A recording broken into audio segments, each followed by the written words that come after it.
In fact po, na-print na namin ang lahat ng balota. Natapos kami sa ating pong cleansing ng list of voters. Nakapag-procure na po tayo ng mga dapat ma-procure. In fact, sa 19 billion 57 million na binigay po sa atin ng Kongreso sa pamamagitan ng GAA, ay nakagamit na po kami ng more or less 8 billion pesos. May natitira na lang po kami na more or less 11 billion pesos. Barangay sa Pilipinas ay ipagpaliban ang ating barangay at sangguniang kabataan eleksyon ngayong November 2, 2026 sa kaalaman at karunungan ng lahat ng ating mga membro ng Kongreso. At kami ay sumusuporta sa ating mga mambabatas sa kanilang isasagawa at bilang katuwang namin sa pamamahala. Of these various proposed measures are not yet present or have not yet arrived. And so may I request anyone, any member who's present to maybe sponsor on behalf of House Bill 8880, 8886, 9215, 9252, 9309, 10407, 10509, 10511, 10584, and 10591. Anyway, these measures have the same intention and similar subject matter, which is again to reset or in effect postponing the 2026 barangay and sanggunian elections scheduled on November this year. So maybe an omnibus motion so we can start the deliberation. May we solicit? Yes, Congresswoman Mr. Chair, Zamora? on behalf of the sponsors of these, on behalf of the Authors. authors of these measures, I move that their explanatory speeches be made their sponsorship speeches in today's hearing. Thank you. There's a omnibus motion that the explanatory notes of those mentioned House bills be treated as the sponsorship remarks of the authors that were earlier mentioned, whose name was earlier mentioned by the COMSEC. Any objection to that? Do I hear a second? I second, Mr. Chair. Be seconded. So the explanatory notes of these mentioned bills are treated as their sponsorship remarks.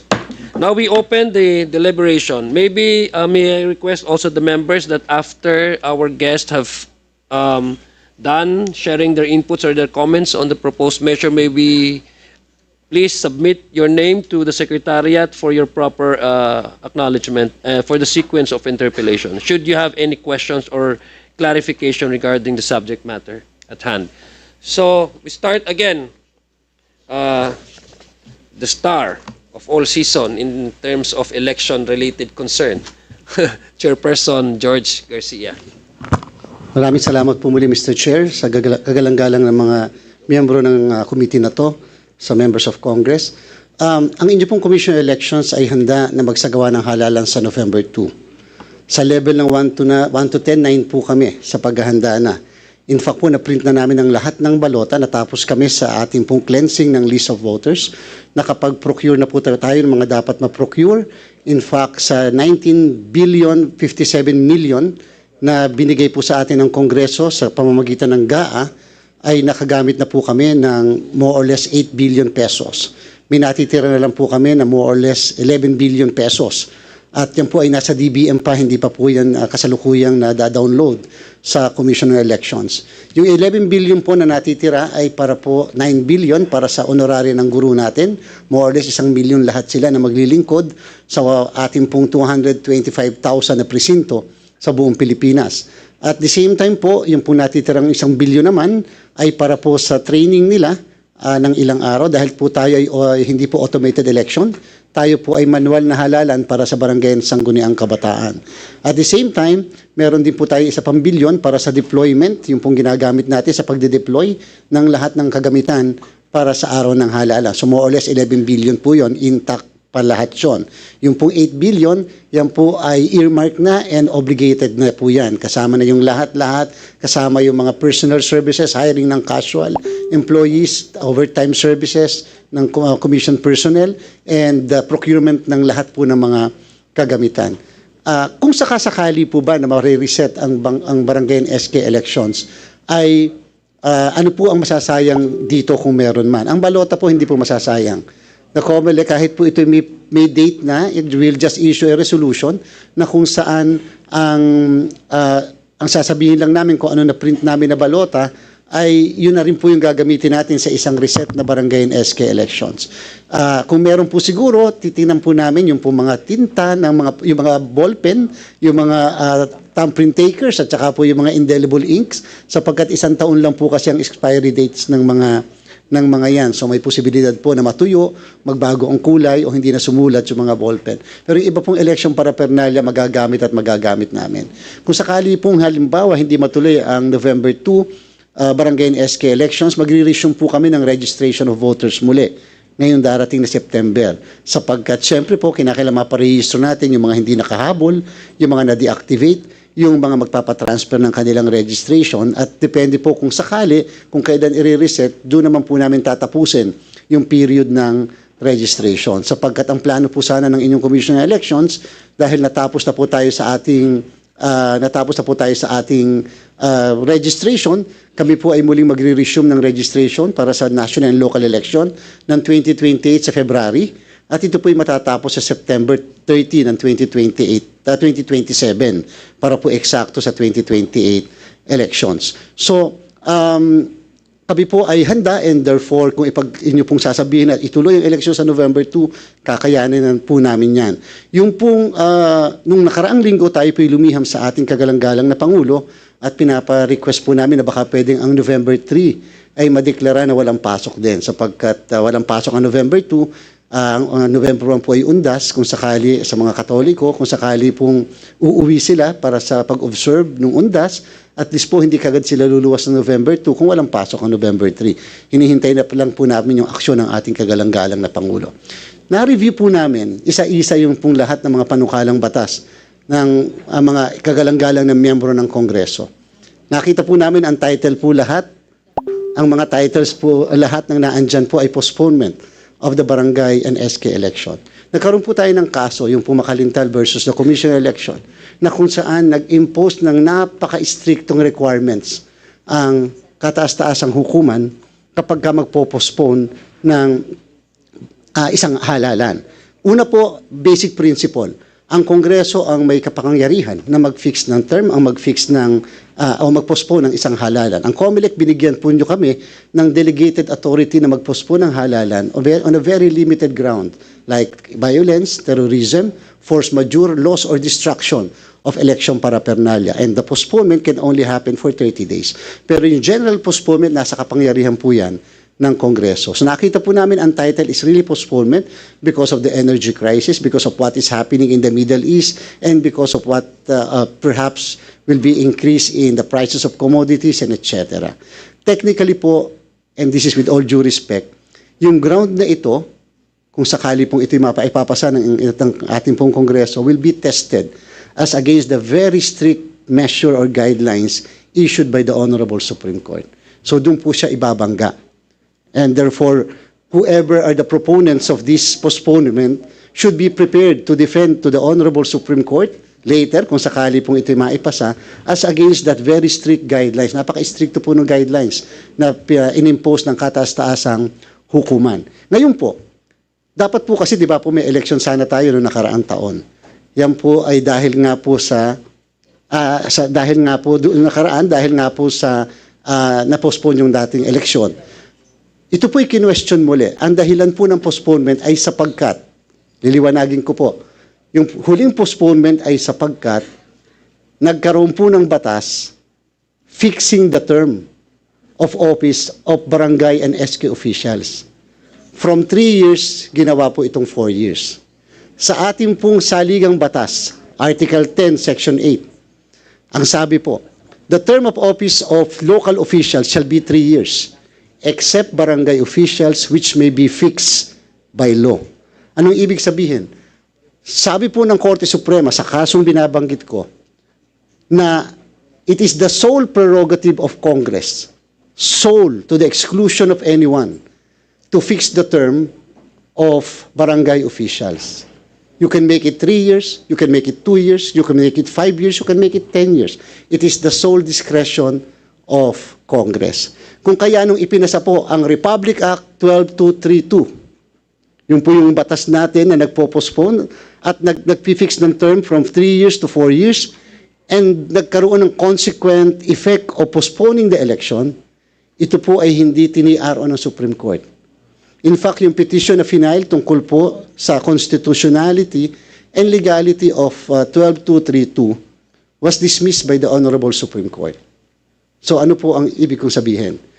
Ang ibig ko pong sabihin, dung sa nangyari sa 12232, ang ginawa po nila doon ay hindi postponement. It became what we call as term fixing law. Hindi po siya postponement law. And therefore, dahil term fixing law siya, hindi po in-apply ang Makalintal Doctrine. Hindi po tini-RO, hindi po ni-reverse ang law at ni-declare na unconstitutional. So dito po lahat sa inyo po mga panukala, ito po ay postponement law. Wala po kaming nakita na term fixing law. Kung sa Senado po, nahaharap din po kami later, ay it's a term fixing law. Ang kanila pong pinopropose from 4 years, ginagawa po nilang 5 years yung pong panukala. So hindi po namin sinasabing gayahin niyo po. Ang sabi lang po namin, basta ang inyong COMELEC ay handang-handang isagawa ang halalan po natin sa darating na November 2 at ang amin lang pong pakiusap, sana po maging maliwanag ang lahat bago po matapos ang September. Kasi po, alam niyo po, halimbawa po, yung mga pinapaskil natin sa labas ng presinto ng mga listahan. Yung pong piniprint natin ng mga listahan ng mga botante sa loob ng presinto, pag natapos na po namin lahat siyang ma-print, hindi na po natin magagamit yan sa susunod, sa buong Pilipinas. Bakit po? Dahil magbabago na po yung project of precinct, magbabago ang pangalan ng mga botante sa listahan, dahil nga po may mga madadagdag na mga botante and therefore may posibilidad na madagdagan din ang mga presinto. Kung sakali pong marireset ang barangay and SK election, magkano po ang kakailanganin ni COMELEC? Depende po sa kung anong taon ito marireset. Ang sa amin pong pakiusap ay wag lang po sana naman na lalampas sa kalaghatian ng next year, ng 2027. Kasi critical po sa amin ng June onwards, 2027, sapagkat yun po ay preparasyon para sa national and local election.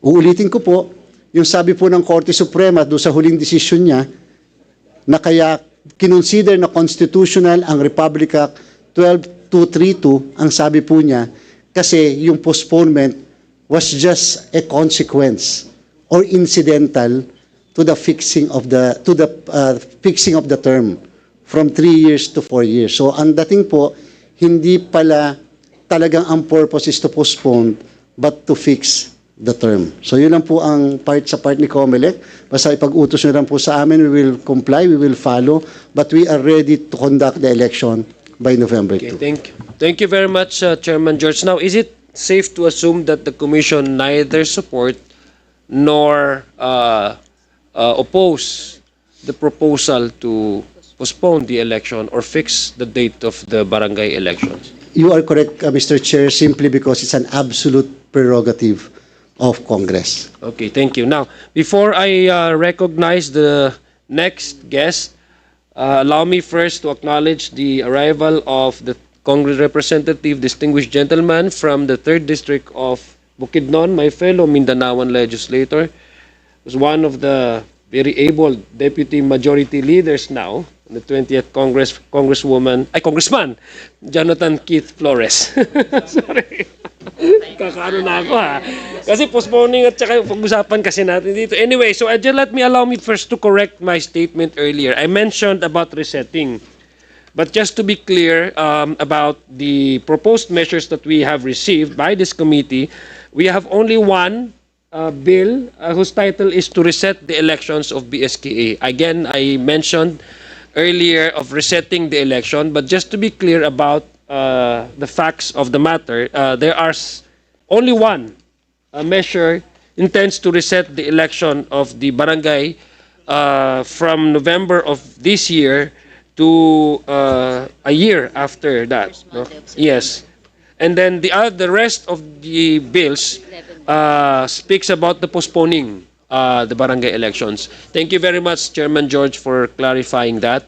And then for also giving us at least a headway on how the Supreme Court approached the issue on postponement relative to the case that you have mentioned, the Makalintal case. At least guided yung committee kung how do we proceed with this proposed postponing of the elections. No? So we now request a guest, maybe Lente. Ikaw na, Ako na po, hindi Chair. mo na kami pinapansin, ano? Hindi, Chair, ito na po. Ito na po, Oo. Chair. Sige. Good morning po, everyone. We will submit a position paper, Chair, but it has always been the consistent position of Lente to oppose any postponement of the barangay and SK election because it goes against the standard of the regular and periodic elections, the conduct of regular and periodic elections. And we joined the position of Chair Garcia that if the filed cases would be passed into law, it would be probably be challenged before the Supreme Court because it will go against the guidelines provided by the Supreme Court in Makalintal versus Comelec. So just like what Chair mentioned, it will probably be challenged. So baka po, careful lang po tayo with all due respect to the filers of the bills postponing or resetting the barangay and SK elections yet again to next year. Yung isa lang din pong posisyon namin, Chair, is the direction of the Senate right now is for fixing the term limit again to 5 years. And lagi niyo nga po nababanggit, Chair, that suki po ang Lente sa mga ganitong hearings. And we've sat through those hearings of resetting the term limit of our barangay and SK officials from 4 to 5 to 6 years. And lagi po namin naririnig yung reasons na it's for governance, it's for giving more time to the barangay and SK officials to implement their projects and programs. Those are the same reasons provided in the setting the term limit to 5 years again as filed by Senator Jesus Cordero. And would like to offer our humble recommendation and suggestion that we need to give time to the recently filed bill of setting the term limit to 4 years. Let's see if that term limit would work. It will be enough. It will be the enough time for our barangay and SK officials to perform their job. If we reset yet again the term limit to 5 years, then paulit-ulit lang po talaga yung pag-reset natin ng barangay and SK officials. You don't give enough time for our laws to be implemented properly and for our laws to be assessed properly if the wisdom of our Congress really performs the reason why the term limit, the setting the term limit of to 4 years of the barangay and SK officials is really met again by another term limit or another resetting of the term limit to 5 years. So that's our position, Chair. And of course, we will submit our position paper to the committee based on the reasons that I just mentioned earlier. Thank you, Attorney Ona. Thank you, Lente. Now, may we hear from the Liga ng mga barangay ng Pilipinas. The National President, represented by Sir Marcelino D. Fernandez. Thank you, Mr. Chair, Congressman Jong, sa lahat ng ating mga mababatas na nandito ngayon, ang ating COMELEC Chairman, George Garcia, sa ating lahat, magandang hapon po. Ang aming posisyon sa National Liga bilang isang membro ng National Executive Board, ang aming posisyon sa Liga ng mga Barangay sa Pilipinas ay ipagpaliban ang ating barangay at sangguniang kabataan eleksyon ngayong November 2, 2026 sa kaalaman at karunungan ng lahat ng ating mga membro ng Kongreso at kami ay sumusuporta sa ating mga mambabatas sa kanilang isasagawa at bilang katuwang namin sa pamamahala. Kasi kung titinan kasi natin ang trabaho ng ating mga barangay officials, 24 hours po ang aming trabaho. Hindi gaya ng ating mga other elected officials.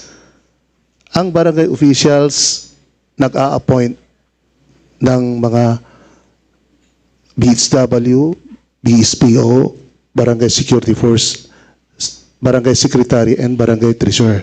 Pag-alis ng punong barangay o mga barangay officials, automatic po na matatanggal lahat ng appointee natin. Pero lahat ng mga pinapasa ng ating mga mambabatas sa Kongreso at mga batas na pinapasa ng ating mga kasama sa Senado, ang nag-implement po ay kami na mga barangay officials. So, kung ang isang barangay officials ay na-elect, first timer siya, yung unang taon niya, kasama ng kanyang lahat ng mga in-appoint, nasa training capacity ang mga yan. Nag-aaral, pinag-aaralan kung paano patakbuhin ang pamamahala sa barangay. The next year, namumuliti ka na sila in preparation to the coming second term. Kaya ano ang magagawa namin kung 3 taon lang o 4 na taon lang? Lahat ng trabaho sa amin. Bigyan ko lang kayo ng isang example. Lahat ng basura ng lahat ng isang constituents ng barangay.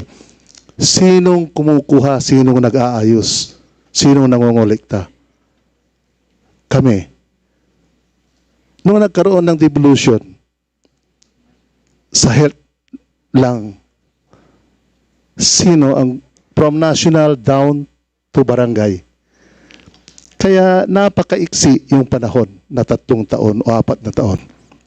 Kung titignan natin, madaling sabihin na walang ginagawa. Sa akala natin na walang ginagawa yung mga barangay officials. But actually, 24 hours nagtatrabaho kami. Kahit natutulog na kami, kung may constituents namin na nagsuntukan, nag-away, sinong gigisingin nila? Hindi naman si councilor, hindi naman si vice mayor, hindi naman si mayor. Yung mga kagawad at si kapitan. Sir, yes. Maraming salamat po, sir. Thank you, I know Mr. talagang Chairman. totoo po. We recognize na ang ating mga barangay captains ang frontliners sa ating mga community. Alam po natin, naiintindihan po namin yung trabaho na ginagawa po ng mga ating mga barangay captain na kayo po yung unang-unang pinupuntahan ng ating mga kababayan, lalong-lalo na yung mga ilan sa kanila nagkakaproblema. So, ang hinihingi lang po namin is position paper para po, I believe, nag-submit na po kayo ng position paper nyo, no? Okay. Yes, Mr. Chairman. We submit already our position paper. Sige, maraming Thank you salamat po, Thank Mr. you. Marcelino Fernandez. Gusto po natin marinig ang posisyon ng NAMFREL patungkol dito. Okay, maraming salamat po. Kasama po ito dun sa sinambit namin kahapon dun sa aming position paper. Unang-una po, tutulho kami, no, dun sa mga lahat, no, ng mga panukalang batas na isinalang tungkol dito sa postpone, no, ng halalan. No. Unang-una, hindi kami naniniwala, no, na makakatipid tayo, no, ng ilang bilyong ganong kalaki. In fact, sabi na ni Chairman na nakagastos na tayo ng 8 bilyon. No? Tapos nakalaan na itong 19 billion na to, no, para sa halalan. No? Tapos isa pa, kung ipopostpone sa susunod na taon yan, may inflationary effect po yan. Hindi lang 19 billion ang gagastusin nyo dyan. No? Tataas pa yan. No? At unang-una pati, yung 19 billion na yan, nakalaan yan para sa karapatan ng tao. No? Para ihalal, no? Para mamili, no, kanilang leader. No?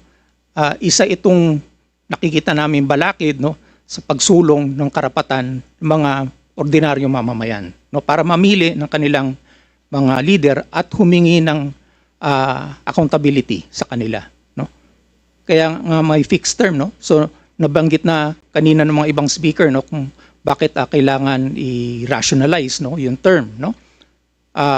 Isa ito sa mga mahalagang bagay, no, nang nakikita namin. Parang ikinakait sa taong bayan o sa mga ordinaryong mamamayan yung kahalagan, no, ng paghahalal ng kanilang leader. No? Na basic human right po yan. No? Basic right po yan. No? Pangalawa po, nakikita din namin, no, na marami talaga mag-o-oppose, no, dahil meron ng posisyon na binigay yung Supreme Court dito. No?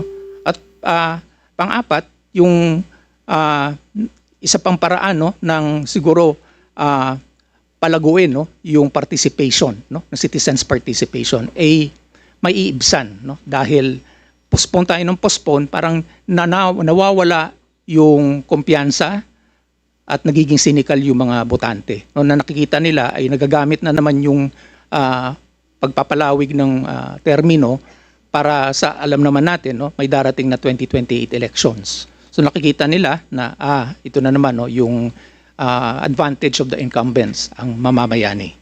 So ito po yung mga siguro nakita pa namin karagdagang mga rason kung bakit tutol kami, no, sa pagpo-postpone ng BSKE. Thank you. Maraming salamat po, Ma'am Frel, sa inyong posisyon. Gusto po natin marinig ang ngayon posisyon ng PPCRV mula kay Mr. Arwin Serrano. Sir. Maraming salamat po, Ginoong Chairman, at sa mga naririto po na mga kongresista. Una po sa lahat, alam naman natin na ang schedule na ng COMELEC regarding sa forthcoming November 2, 2026 sa barangay and SK elections ay matagal nang nailahad. Meron na lang tayong mga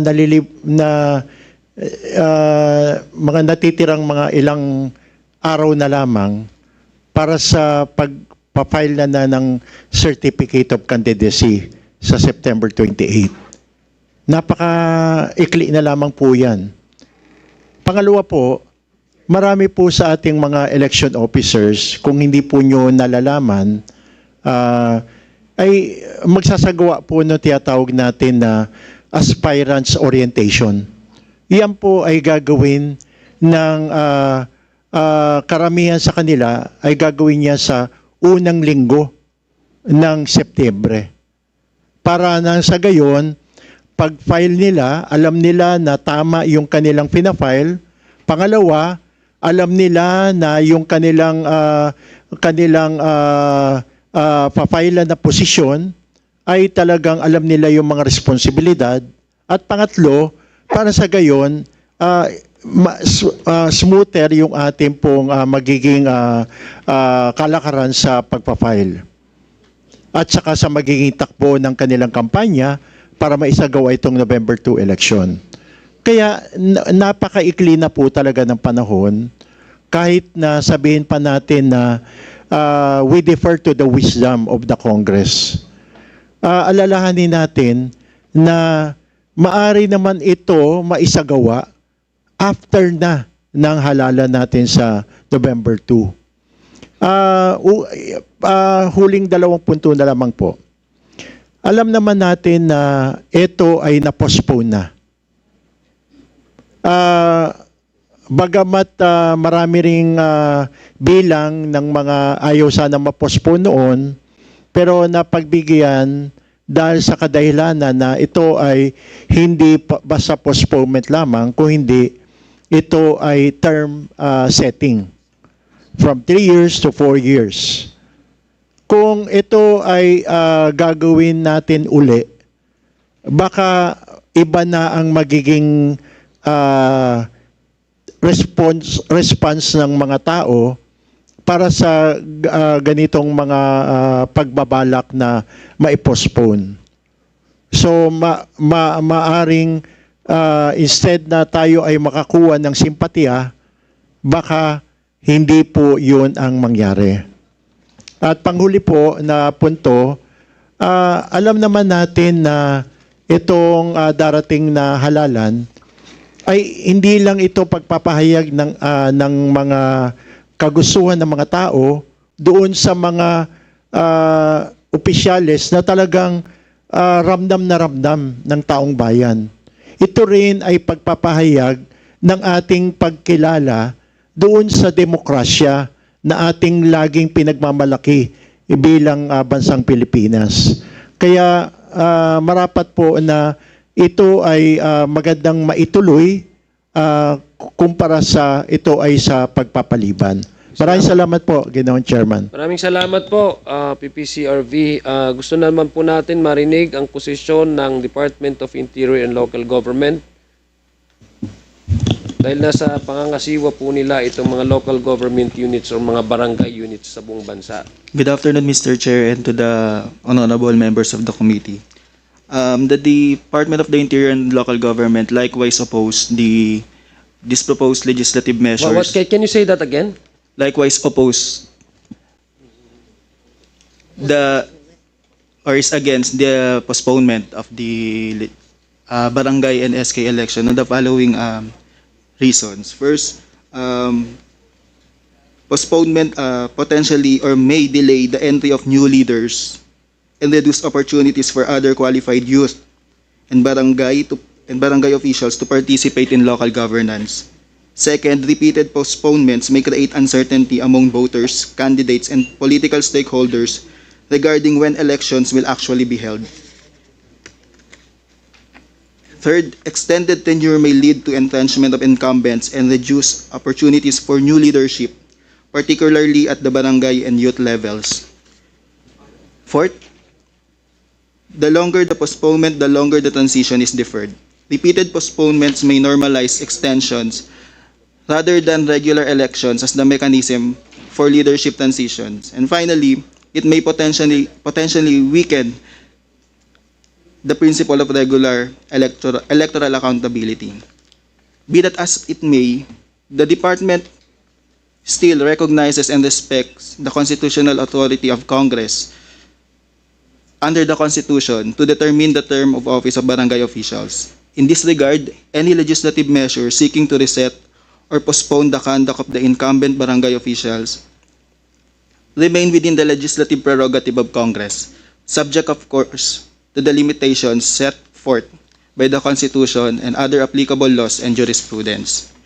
In addition, the department's role pursuant to our legal mandate is merely coordinative. For the information of the Honorable Committee, the department directs all barangay and SK officials nationwide to begin early inventory and turnover preparations prior to the conduct of election to prevent disruptions in basic services during the transition of leadership. Failure to do so will enable the newly elected local chief executive to institute appropriate legal action pursuant to the power of general supervision over component barangays under the local government code.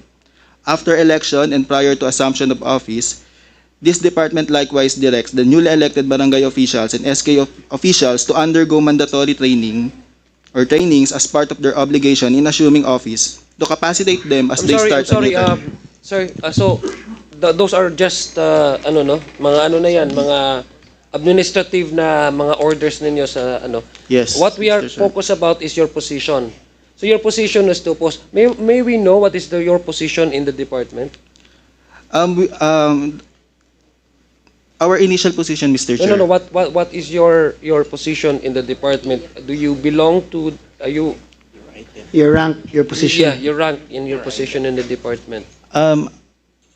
I'm attorney 3 po at Okay. the legal and legislative Okay, layer. so you're reading directly from the one that has been signed by your principal. Yes, Mr. Chair. Okay, so have you submitted that copy to the? We will submit our finalized position paper once approved by our secretary, Mr. Chair. Okay, sige. Thank you. So thank you for that. Thank you. Now we move to the next guest. Napsi, yeah. Isang makakabataang hapon po, araw po sa ating lahat. Hayaan niyo po akong basahin yung posisyon po ng National Anti-Poverty Commission, Youth and Student Sectoral Council kaugnay sa postponement po ng barangay and SK election. Ipinapahayag po ng National Anti-Poverty Commission, Youth and Student Sectoral Council ang matinding pagkabahala nito sa mga panukalang pagpaliban ng 2026 barangay at sangguniang kabataan election. Bilang konsehong may mandatong kumatawan sa interes ng mga kabataan at mag-aaral sa bansa sa pagsusulong na inklusibong kaunlaran at pagsugpo ng kahirapan, itinuturing ng konseho ang panukalang ito hindi lamang bilang usapin ng halalan kundi bilang usapin ng pamamahala na may malawak na epekto sa demokratikong pakikilahok, pananagutan ng mga institusyon at makabuluhang pakikibahagi ng kabataan sa pagpapasyang pampubliko. Meron po kami mga inilatag na punto, bagamat nangangailangan ng agarang pagkilos ng pamahalaan, ang kakulangan sa pondo, mga suliraning teknikal at pangoperasyon, kalamidad, krisis at iba pang hamon sa pamamahala, naniniwala po tayo na hindi dapat maging paulit-ulit na dahilan ng mga ito upang ipagpaliban ng pag-exercise ng isang karapatang ginagarantiyahan ng saligang batas. Naniniwala po tayo na dapat magkasabay na tungkulin ng Estado ang pagtugon sa mga pambansang hamon at pangangalaga sa demokratikong proseso. Unang punto po, mahalaga ang demokratikong pakikilahok sa inklusibong kaunlaran dahil ang paulit-ulit na pagpapaliban ng halalan ay maaari magpahina sa isa sa pinakamahalagang pananggalan ng ating demokrasya sapagkat pinagkakait nito sa mamamayan ng regular na pagkakataong suriin ang panunungkulan ng kanilang mga halal na opisyal. Lumilikha rin ito ng pananaw na maaring baguhin ang itinakdang panahon ng halalan sa tuwing nagiging mahirap ang pamamahala hanggang sa unting-unting maging karaniwan ng pagpapahaba ng panunungkulan ng mga opisyal nang hindi na muling humaharap sa mga mamamayan para sa kanilang panibagong mandato. Pangalawang punto po, ang pakikilahok ng kabataan ay mahalaga sa kaunlaran. Ang pagpapaliban ng barangay at SK elections ay nangangahulugan din ng pagpapaliban ng pagkakataon para sa mga bagong henerasyon ng mga lider kabataan na direktang makilahok sa paglilingkod bayan at pagpapaunlad ng kanilang komunidad. Sa katunayan po, kasalukuyan po tayo nagsasagawa ng mga training para sa mga SK aspirants at sa initial assessment namin, sa 500 po na SK aspirants na na-train namin, more than 40% po ang madi-disqualify kung imumove po natin ang election. No?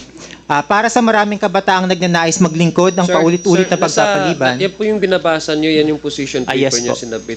Can you go to the ano na lang, Okay yung portion? po. Kasi meron pa po tayong Sure po. mahabang discussion dito. So, tutol po kayo. Yes po. Ako tutol po kayo with the following reasons na sinabmit mo. Apo. Tapos, actually, pinasa na po din namin itong Okay, sige. position paper. Okay, sige. Tapos, karagdagan na lang po, marami na po kasi sa mga SK, no? Mag-focus po tayo sa SK.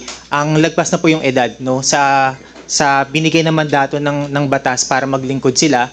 Ang karamihan dito ay nagkakaroon na po ng pamilya, yung iba gusto na mag-focus sa kanilang mga career, sa kanilang mga pag-aaral, no? At dahil po sa paulit-ulit na postponement, no, napipilit na mag-resign. Kasalukuyan meron pong mga vacant position po, no, na hindi napupunan dahil kasalukuyang suspended pa rin po yung special election, no?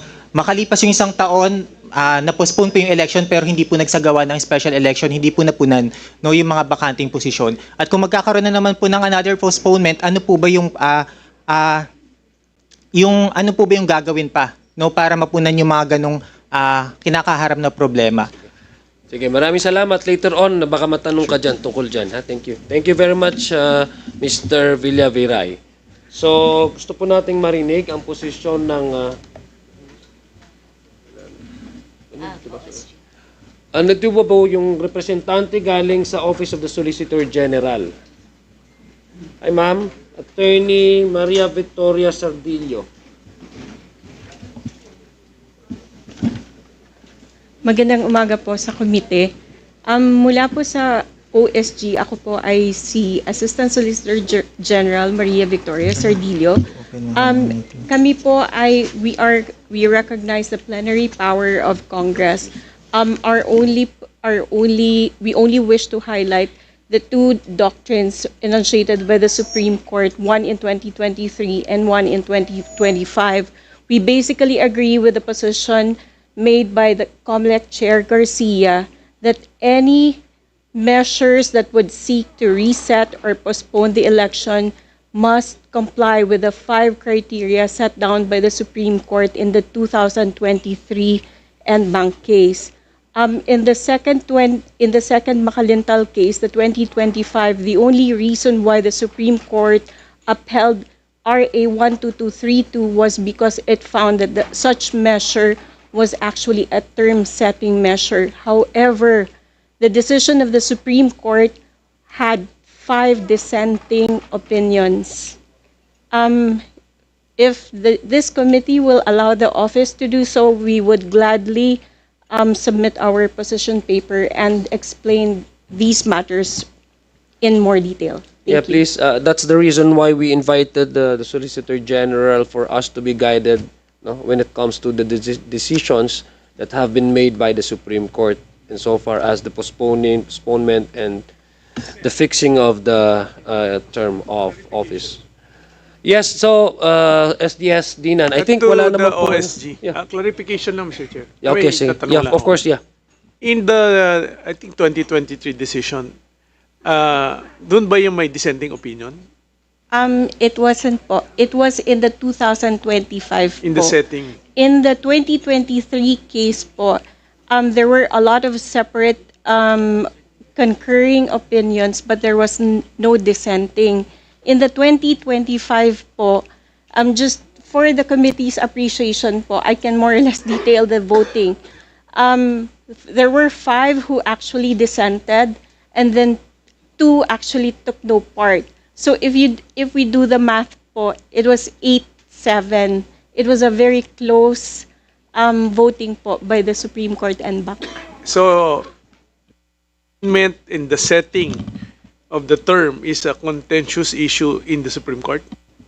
There was one justice po from the Supreme Court that actually disagreed with the majority in treating Republic Act 12232 as a term setting.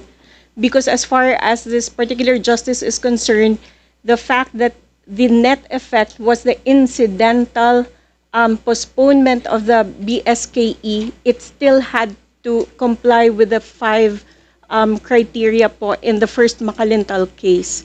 And as far as the dissenting, that specific dissenting po is concerned, because the measure is can be separated, so the court can actually choose to nullify certain provisions and then uphold some of them. So it's quite confusing when you say setting and fixing of term as far as the 2025 decision. As far as the majority po is concerned, it wasn't. The eight justices found that it was term setting. But as far as one of the dissenting justices po, he doesn't subscribe po dun sa idea na the postponement was merely incidental. Salamat po. Thank you. Thank you very much, SDS. Any other guest would want to share their position on the subject matter before we open the deliberation for the members to inquire from our guest? Wala na po. Okay. Maybe I'll ask the first question, no? Sino una? Mauna ka? Yeah, because I guess... We always defer to the chair. Simple lang naman po eh. Just to take off from the line of questioning of SDS Dinan, because there seems to be trouble in interpreting and appreciating, no, yung postponement, resetting, and then fixing the term. I guess the implication really is of that, if whatever nomenclature that you would use is to, again, reschedule the elections of the Barangay SK elections. So whatever nomenclature you'd use. But in the legal sense of the word, there has differences, no?